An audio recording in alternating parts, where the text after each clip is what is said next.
Right now, I'm very pleased to welcome to the Schilling Show Major General retired Bert Mizusawa for U.S. Senate, the latest announced Republican. And Bert, welcome to the Schilling Show. Thank you for joining us today. Thanks so much, Rob. And we're very sorry for our president issue last week, but glad to be on with you. Hey, we're very glad to have you with us. We have a very poor line. If you're on a speaker, I'll ask you to speak more closely to it or get onto the phone. We want to make sure we can hear you clearly.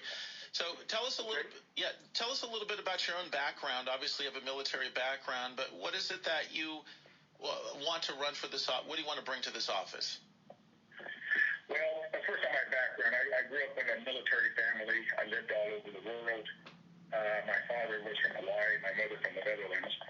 And so I have appreciation not only for the domestic issues and Virginian issues, but also some of the global issues that I think will be impacting all Americans as well as those of us here in Virginia. I decided to run because I spent a lot of time overseas, and one of the things I think we lack in the United States Senate from Virginia is somebody with a strong military background. And Virginia happens to be one of the few states where defense spending is so critical to our economy. But even more than that, I want to make sure that the money we do put into defense is well spent and it's not wasted. I believe that we have to be a little more fiscally responsible. Mm-hmm. And so I also am tired of all the toxic partisanship that's out there. I think we need somebody who can help bring Americans together, including within the Republican Party. As you know, there's been some factions within the Republican Party that have made it hard to get Republicans elected statewide. It's been since 2009 the last time they got a Republican elected statewide.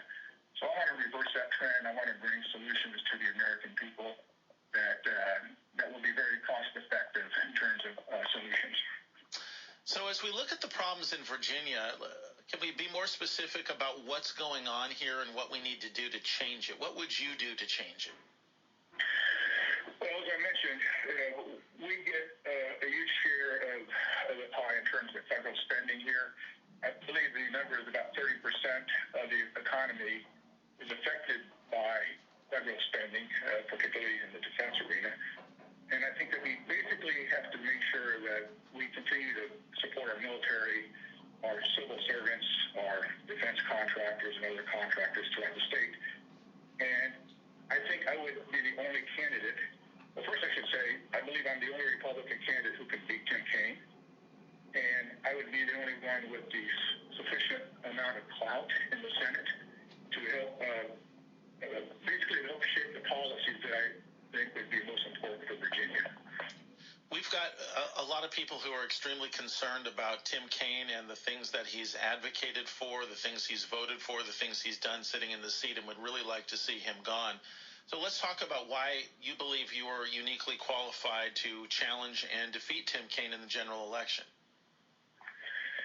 Well, first of all, I was an advisor to candidate Trump, and I helped shape some of his policies, including his foreign policy doctrine, in a way that I think appealed to a lot of Americans. My article appeared in USA Today on the 26th of October. I think it's the 26th of October. And it was basically titled that Trump's foreign policy favors U.S. taxpayers. So I have already helped an effort that defeated a ticket that Tim Kaine was on.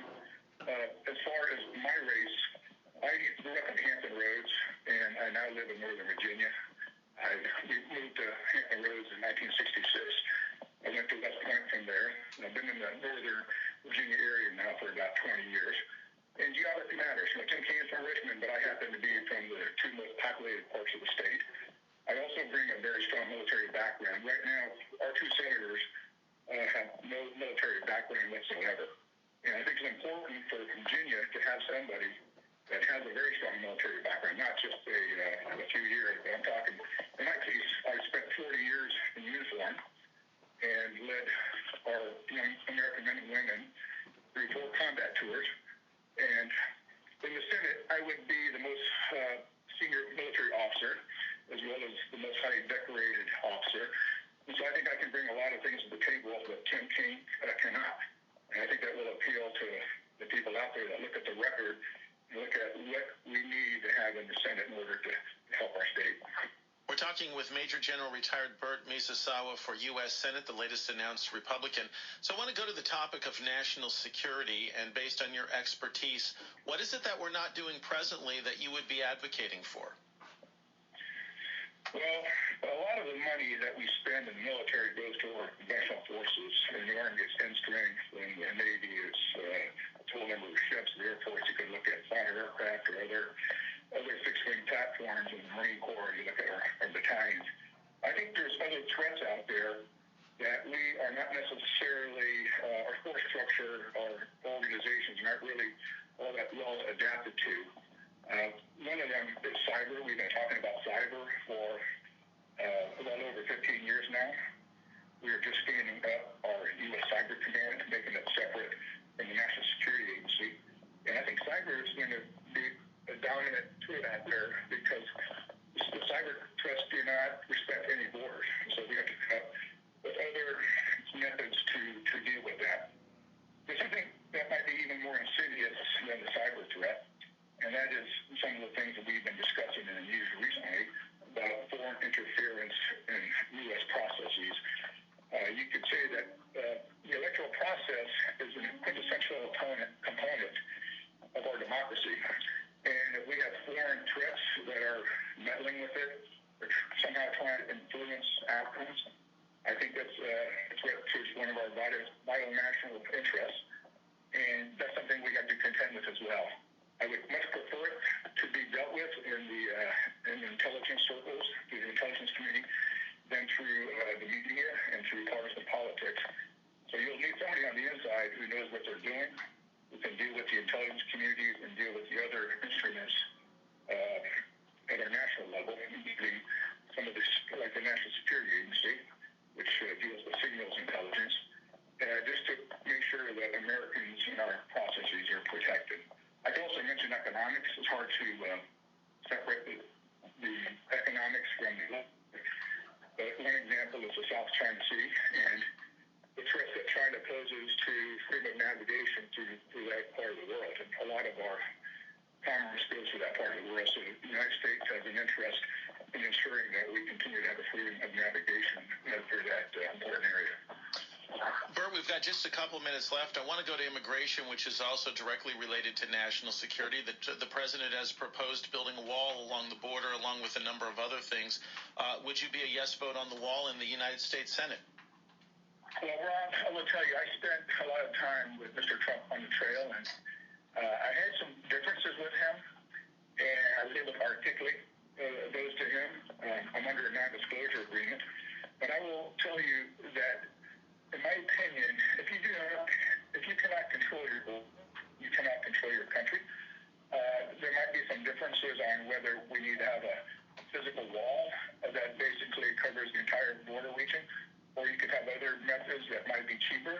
But in the end, our goals are the same. If you cannot control your border, you cannot control your country. And I've seen this in too many places. I've seen it on our southern border. I've also seen it on the Iraq-Iranian border. I've seen it on the Pakistan-Afghanistan border.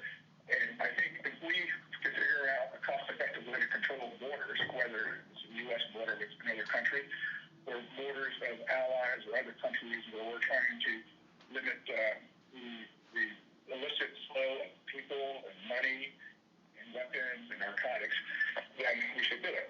And so I think Mr. Trump believes in a wall. As you know, he's a builder. I would look at very closely once I'm in the Senate and maybe look at more cost-effective ways to achieve the same end. We've got about a minute left, and I want to go to the problem that we have regarding our debt and our spending. Very quickly, do you see this as a huge problem, and how are we going to solve it? Well, you look at our national debt right now, I think it's closing in on $21 trillion. And I do see that as a threat. It's also a moral issue, quite frankly.